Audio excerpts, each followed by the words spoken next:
Nous lisons le tafsir de la sourate 23, versets 1 à 7 du Coran. Je cite. Au nom d'Allah, le miséricordieux, le très miséricordieux. Heureux les croyants qui prient avec humilité, qui dédaignent les futilités, qui paient la dîme, qui ont une discipline sexuelle, qui n'approchent que leurs épouses ou leurs esclaves, comme cela est permis, mais qui ne désirent pas d'autres femmes, car cela est coupable, qui prient consciencieusement, ce sont eux les héritiers, indiscutables auxquels échouera le paradis pour l'éternité. L'imam Ahmed rapporte que Omar ben Khattab racontait que lorsque le messager de Dieu, qu'Allah le bénisse et le salue, recevait la révélation, on entendait comme un bourdonnement d'abeilles auprès de son visage.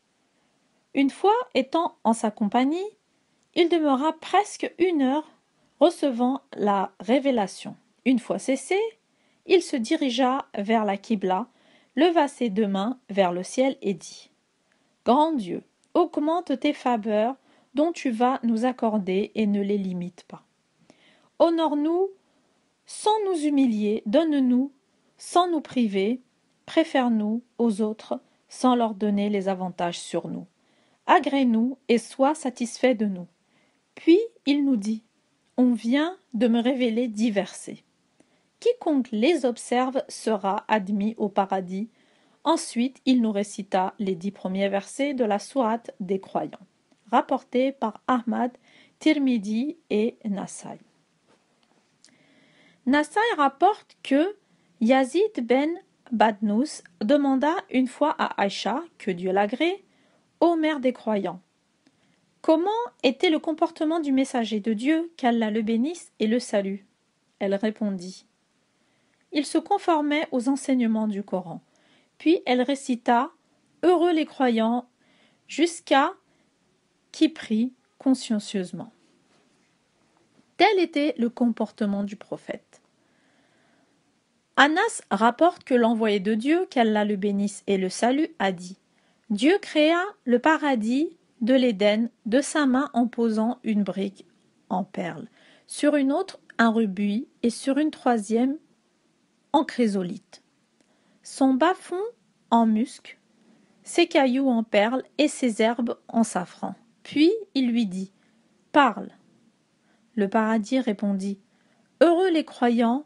Dieu lui dit alors « Je jure par ma puissance et ma majesté, nul avare n'y sera introduit pour être proche de moi. » Puis l'envoyé de Dieu, qu'Allah le bénisse et le salue, récita « Heureux ceux qui évitent l'avarice » rapporté par Ibn Abi ad-Dunya, Al-Bazar et Tabari. Qui prie consciencieusement, c'est-à-dire qui s'acquitte de la prière avec humilité et recueillement. Car Mohamed ben Zirin raconte que les compagnons du messager de Dieu, qu'Allah le bénisse et le salue, regardaient le ciel en priant. Quand ce verset fut descendu, ils abaissèrent leur regard vers la terre, là où ils devaient poser leur front. En fait, le recueillement dans la prière n'est acquis que lorsqu'on débarrasse l'esprit en priant de toute autre préoccupation. La prière serait alors un apaisement pour le cœur et une tranquillité pour l'âme. Le prophète, qu'Allah le bénisse et le salue, disait « On m'a fait aimer le parfum et les femmes. La prière me procure la joie des yeux. » Il disait souvent à Bilal « Ô Bilal, appelle à la prière afin que nos cœurs s'apaisent. » Qui dédaigne les futilités en évitant les propos vains et en se détournant de la vanité ou des péchés comme ont avancé certains exégètes, en décrivant les croyants, Dieu a dit « Et qui, mêlés à une conversation oiseuse, conservent leur dignité. » Qui paie la dîme? Il s'agit de la zakat, l'aumône légale. Bien que ce verset fût révélé à la Mecque, le zakat n'a été imposé comme une prescription qu'à Médine, et précisément en l'an 2 après l'Hégire. Il s'avère que cette zakat était aussi imposée à la Mecque. Dieu a dit à ce sujet « Acquittez la dîme le jour de la récolte ». Coran, chapitre 6, verset 141, à savoir que la sourate du bétail Coran, chapitre 6, fut révélée à la Mecque. Suivant un autre commentaire, il se peut qu'il s'agit de la purification des âmes et non des biens, ou bien des deux ensemble, étant donné que le croyant fait l'un et l'autre. Qui ont une discipline sexuelle qui n'approche que leurs épouses ou leurs esclaves comme cela est permis, mais qui ne désirent pas d'autres femmes car cela est coupable. Ce sont ceux qui évitent l'adultère et l'homosexualité, deux actes interdits par Dieu. Ils n'assouvissent leur désir sexuel que sur leurs épouses et les esclaves captifs de guerre qui leur sont permises. Quant à ceux qui convoitent d'autres femmes seraient en tant que transgresseurs aux ordres divins. Mais l'imam Ash-Shafei est allé plus loin en interdisant la masturbation en tirant argument de ces versets. Qui se montrent d'honnêtes dépositaires et tiennent leurs engagements. Ils gardent les dépôts et les restituent à leurs propriétaires. Ils respectent et tiennent leurs engagements conclus envers les autres sans être des hypocrites, desquels le messager de Dieu, qu'Allah le bénisse et le salue, a dit « Trois caractères distinguent l'hypocrite. Il ment quand il parle, manque à sa promesse et trahit le dépôt. » Qui prie consciencieusement, c'est-à-dire en accomplissant les prières à leurs heures déterminées. À ce propos, Ibn Mas'ud rapporte « J'ai demandé au envoyé de Dieu quelles sont les œuvres les plus aimées de Dieu.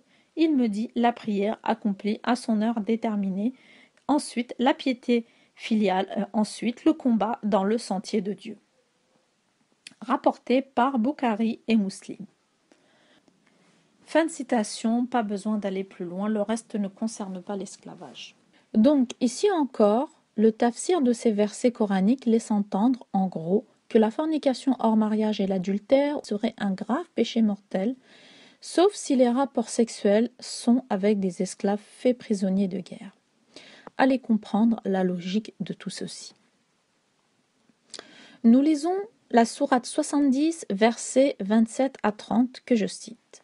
« Et ceux qui craignent le châtiment de leur Seigneur, car vraiment, il n'y a nulle assurance contre le châtiment de leur Seigneur, et qui se maintient dans la chasteté, et n'ont de rapport qu'avec leurs épouses ou les esclaves qu'ils possèdent, car dans ce cas, ils ne sont pas blâmables, mais ceux qui cherchent leur plaisir en dehors de cela sont des transgresseurs. » Fin de citation. Et voici le tafsir des versets que je viens de vous lire de la sourate 70 en m'étalant du verset 19 jusqu'à 35. L'homme est constant de nature. Accablé quand un mal l'atteint, la fortune le rend égoïste, seuls font exception les gens pieux.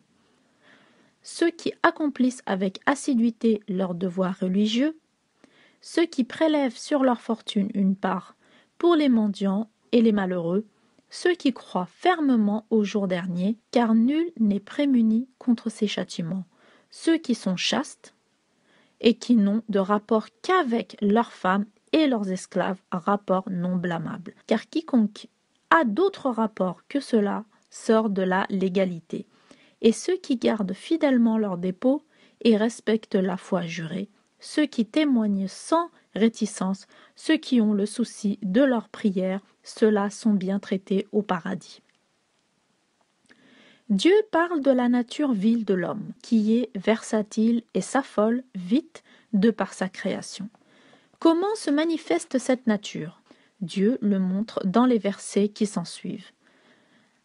Accablé quand un mal l'atteint. Il est timide et perd patience en désespérant de tout bien. Mais par contre, la fortune le rend égoïste et le rend avare envers les autres sans s'acquitter des droits que Dieu a prescrits sur ses richesses. Puis Dieu fait exception en mentionnant les hommes qui se comportent autrement, ceux qui accomplissent avec assiduité leurs devoirs religieux.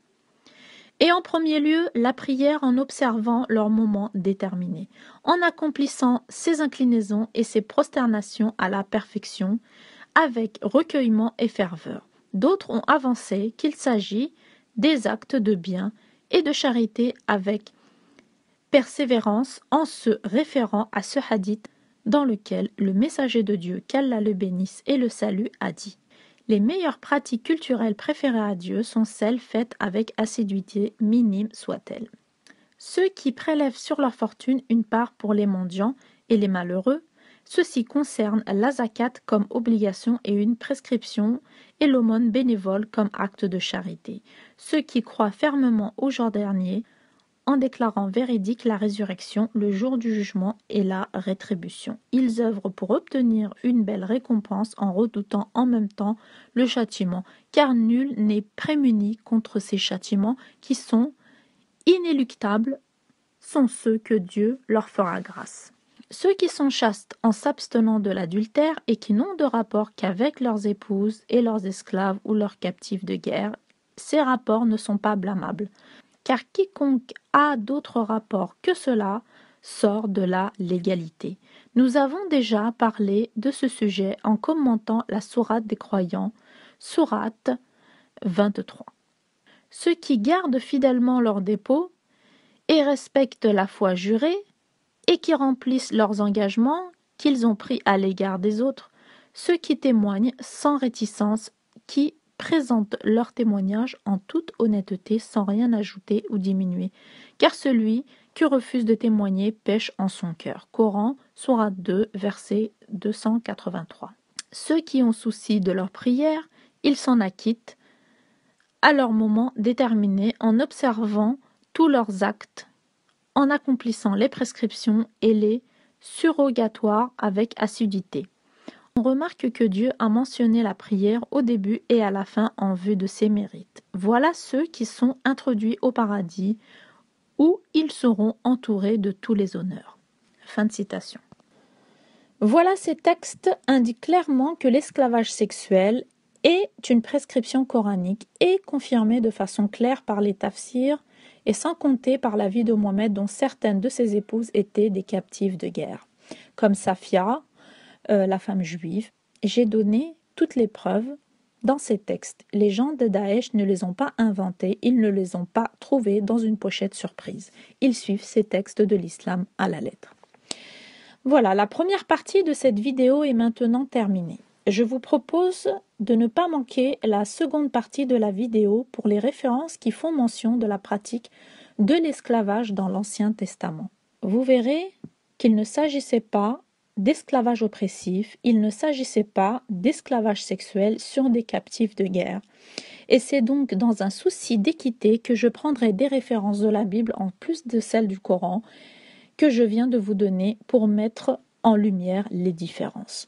Soyez tous bénis dans le nom de notre Seigneur Jésus-Christ. Amen.